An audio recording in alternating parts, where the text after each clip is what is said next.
మహిళా సంఘాలను ప్రోత్సహించాలని జిల్లా అదనపు కలెక్టర్ రాంబాబు డిఆర్డీఓ విజయలక్ష్మి అన్నారు.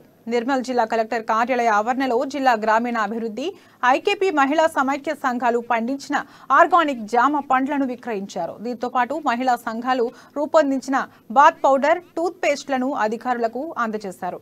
ఈ కార్యక్రమంలో జిల్లా సమాచార పౌర సంబంధాల అధికారి తిరుమల, ఐకేపీ సిబ్బంది పాల్గొన్నారు.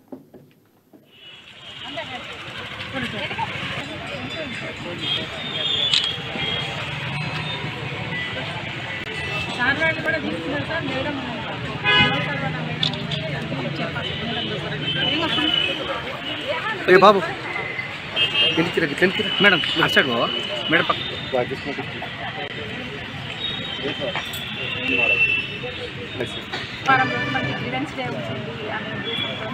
మనం జిల్లా మారుమూల ప్రాంతాల్లోని మన మహిళా సమాఖ్య తయారు చేసిన మన ఎస్ఎస్సీ మెంబర్లు తయారు చేసిన ప్రకృతి సహజంగా ఉన్న ఉత్పత్తులను మనం ఒక చిన్న షాప్ లాగా పెట్టి మనం ఇక్కడ ప్రదర్శించడం జరిగింది. దానికి అడిషనల్ కలెక్టర్ గారు, జిల్లా కలెక్టర్ గారి ఆదేశాల ప్రకారం ఈరోజు ఈవెంట్స్ ఉంటుంది కాబట్టి మనం మహిళలు తయారు చేసిన వాటికి పెద్ద ఎత్తున మార్కెట్ కల్పించాలనే ఉద్దేశంతో ఇక్కడ ఈ మార్కెట్ని ఏర్పాటు చేయడం జరిగింది.